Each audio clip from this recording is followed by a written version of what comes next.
Baik, Assalamualaikum warahmatullahi wabarakatuh. Waalaikumsalam warahmatullahi wabarakatuh.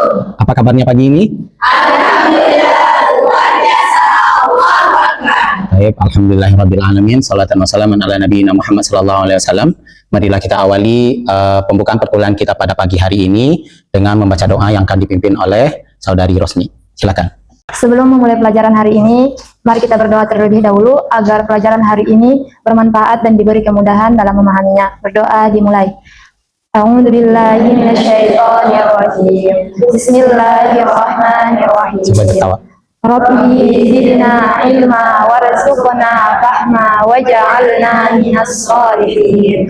Rabbi ishrah li sadri wa yassir li amri wahlul 'uqdatam min lisani yafqahu qawli. Doa selesai.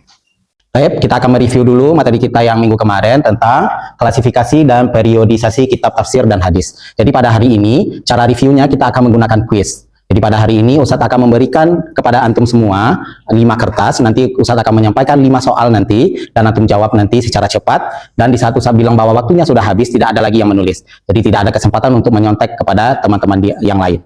Setelah itu, setelah nanti berakhir 5 soal, berarti satu soalnya dengan poin 20, maka yang betul semuanya, maka akan mendapatkan nilai 100 poin, dan yang salah nanti akan Ustadz sebutkan per satu soalnya nanti nilainya per masing-masing jawaban yang dijawab. Baik, paham? Nanti absensi kita pada hari ini itu tidak berupa paraf ataupun centang, tapi berupa nilai. Dah, saya bagikan ya. Udah kertasnya udah semua? Udah. Silakan ditulis nama per masing-masing kertasnya. Stop, udah. Terus udah ya. Singkirkan seluruh benda-benda yang ada di atas meja termasuk HP dan buku-bukunya, yang tinggal cuman hanya kertas dan pena yang dipegang. Silahkan. Baik, pertanyaan pertama. Sebutkan 2 corak kitab tafsir.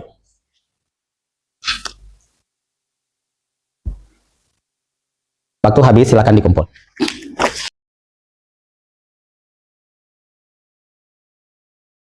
Pertanyaan kelima. Apa itu kitab sunan dan sebutkan contohnya.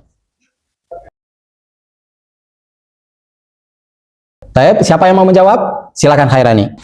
Kitab sunan adalah kitab hadis yang disusun berdasarkan bab-bab fikih. Contoh kitabnya yaitu Sunan Abu Daud. Baiklah, bagi siapa yang mendapatkan nilainya nanti tinggal disebutkan ya di saat Ustadz telah selesai menyebutkan namanya. Ini menjadi absensi pada hari ini. Anissa 100, Asrianti 90, Khairani 80. Berikan tepuk tangan untuk kuis kita pada hari ini. Seluruhnya dapatkan nilai yang bagus ya. Pada hari ini kita akan membahas tentang Imam Bukhari dan kitab sahihnya. Pada minggu kemarin kita sudah menyelesaikan tentang tema klasifikasi dan periodisasi kitab tafsir dan hadis. Seluruhnya udah paham ya tentang materi yang minggu kemarin? Paham. Alhamdulillah. Baiklah, pada hari ini kita akan membahas tentang Imam Bukhari. Ada yang tahu kalau seandainya ada yang menyebutkan Imam Bukhari itu apa yang diingat oleh di kepala antum sekalian? Baik, hadis ya. Jadi kalau seandainya kita mau bicara tentang Bukhari, yang keingat bagi kita itu hadis. Sebenarnya ceritanya panjang banget. Adapun capaian pembelajaran mata kuliah pada hari ini tentang biografi Imam Bukhari dan kitabnya, yaitu seluruh mahasiswa mampu menganalisis biografi Imam Bukhari dan metodologi penyusunan kitab Sahih Bukharinya, serta mengimplementasikan nilai-nilai keteladanan beliau dalam pengembangan studi hadis. Jadi nanti setelah pertemuan ini, di akhir pertemuan ini nanti Ustadz akan memilih beberapa orang untuk menarik nilai-nilai apa nanti yang antum bisa ketahui di balik cerita panjang nanti yang akan kita bahas tentang biografi seorang ulama besar ini.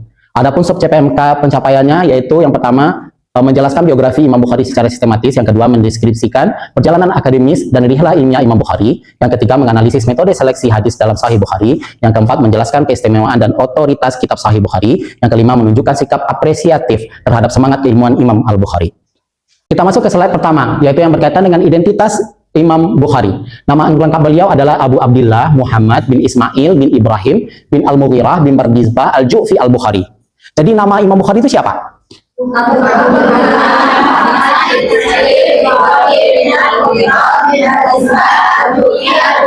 Baik, nama pendeknya siapa? Jadi nama panggilan beliau adalah Muhammad. Jadi nama beliau itu adalah Muhammad, bapaknya bernama Ismail bin Ibrahim.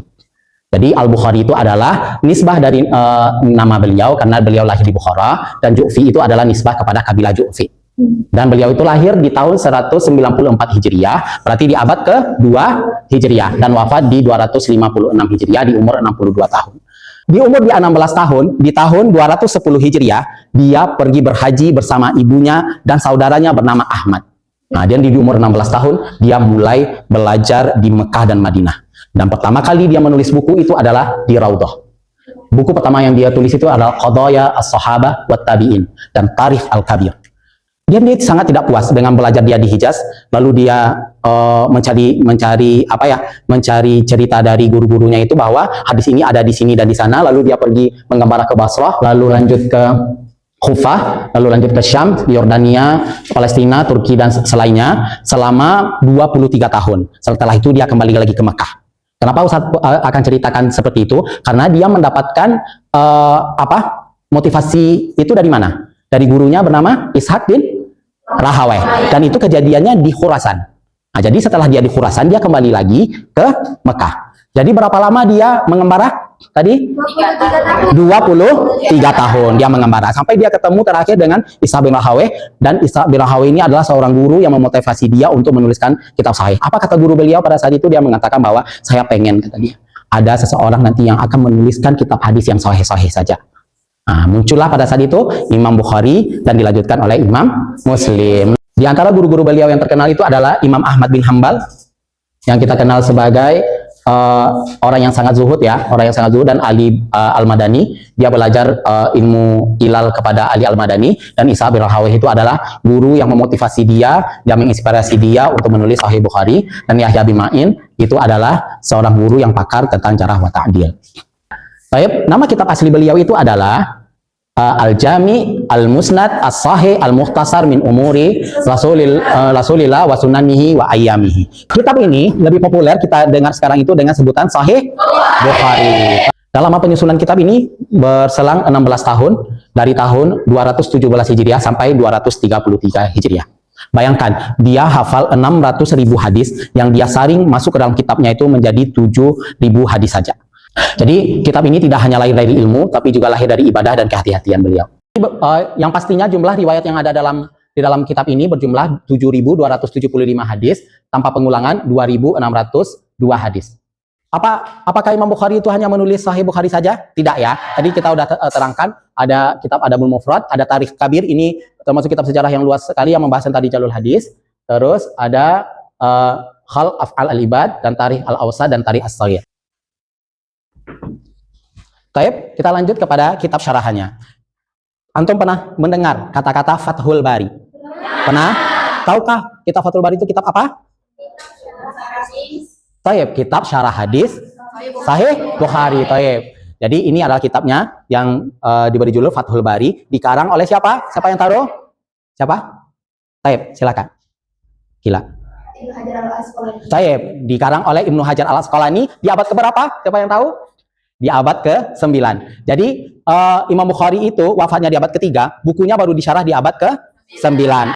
Lalu selanjutnya setelah dia dari Baghdad ke Khurasan, lalu dia kembali ke Mekah. Setelah itu dia mulai mengembara di tahun 250 Hijriah. Berarti umurnya udah 56 tahun. Dia pergi ke Naisabur. Suatu ketika ada nih pertanyaan yang namanya seorang ulama ya, dia tidak akan lepas dari yang namanya ujian. Tunggu sebentar. Di Naisabur itu terjadi hal yang sangat, ini adalah permulaan masa-masa Imam Bukhari ini mulai diuji oleh Allah ketangguhannya. Di umur dia 56 tahun. Bayangkan 56 dia meninggal nanti di 62. Jadi ada sekitar 6 tahunan dia itu penuh dengan ujian. Di tahun 250 ini dia pergi ke Naisabur, dia disambut Mbak Raja. Orang berkumpul di pinggiran jalan itu ada sekitar 15 kilo membuat tenda pada saat itu tuh menjemput kedatangan beliau. Tapi dia tidak membawa kesombongan sama sekali ya. Dia ya seperti orang biasa saja. Seperti orang biasa saja. Dan nanti pada suatu pagi di subuh hari dia pergi dari Naisabur untuk pergi ke kampung dia sendiri, yaitu di Bukhara.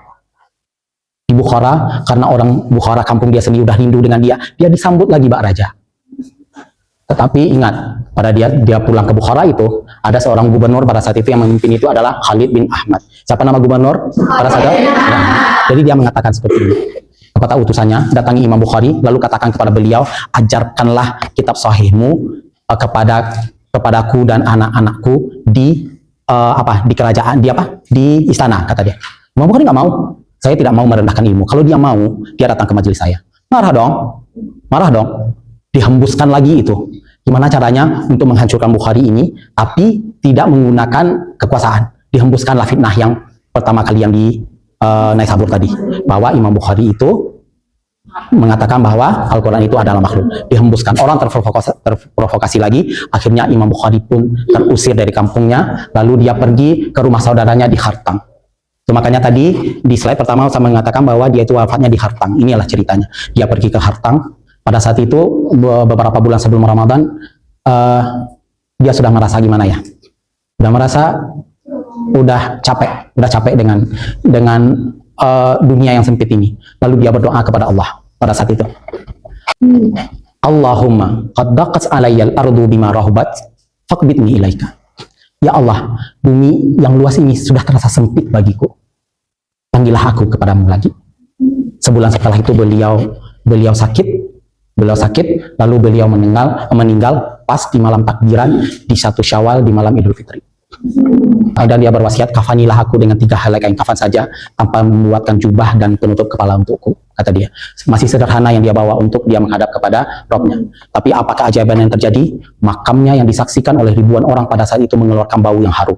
Sampai banyak orang yang mengambil tanahnya, lalu akhirnya kuburannya itu dipagar oleh penduduk Khardak pada saat itu. Dan nasib gubernur yang menghinakannya itu seperti apa?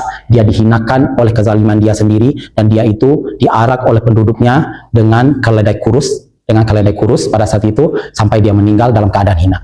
Jadi kesimpulan yang dapat kita ambil dari Bukhari ini adalah yang paling penting itu adalah ikhlas tadi. Ikhlas menjalani sebuah takdir. Tayyib. Di ujung pertemuan kita pada hari ini, Ustadz nanti akan memilih 2 orang untuk menyampaikan kesan apa yang didapatkan setelah antum mengetahui tentang sosok Imam Bukhari dan kitabnya. Untuk yang pertama mungkin kepada Mutma, saya silakan. Ada setelah mempelajari tentang biografi Imam Bukhari adalah bahwa beliau adalah seorang ulama besar yang sangat teliti dalam penulisan kitab-kitabnya, dan juga seorang yang sabar dalam menjalani setiap langkah dalam kehidupannya. Bagaimana akhir hayatnya tak penuh dengan rintangan dan tantangan. Itu aja, Ustaz. Siap. Terima kasih. Selanjutnya saya minta kepada Kila. Dari penjelasan yang tadi disampaikan, kita jadi tahu bagaimana kesungguhan orang Bukhari gitu ya dalam menyusun kitab-kitabnya, hingga menjadikan kitab tersebut sebagai kitab yang bisa menjadi rujukan sekolah Al-Quran.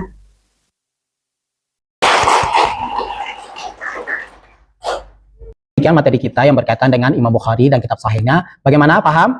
Paham. Menurut antum menarik nggak pembahasan ini? Menarik. Baik, minggu besok itu pembahasan kita tentang Imam Muslim ya. Minggu besok itu akan ada tampil makalah. Mungkin siapa kelompok besok yang membahas tentang Imam Muslim? Taib Izati ya. Berarti minggu besok Ustaz berharap presentasinya bisa seperti ini ya. Saya dibuat secara detail. Penugasan untuk minggu besok kita akan ada kuis dulu untuk refreshing sebelum kita masuk kepada materi tentang Imam Muslim. Kita akan memberikan beberapa pertanyaan berkaitan dengan Imam Bukhari, dan tugas di rumahnya nanti akan dikirim ke link yang Ustaz kirim nanti ya, yaitu berupa cari satu buah hadis dalam kitab Sahih Bukhari ini, dan pilih satu nama sanad di dalamnya dan temukan biografinya. Nanti silahkan dibuat biografinya secara detail, lalu nanti dikumpulkan ke link yang sudah Ustaz share nanti di grup WA. Paham? Paham? Baiklah, demikian pertemuan kita pada hari ini. Marilah kita tutup pertemuan kita pada pagi hari ini dengan mengucapkan hamdalah, diiringi dengan doa kafaratul majelis.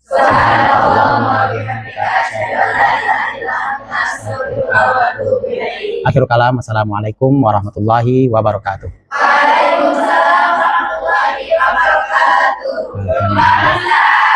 Afwan.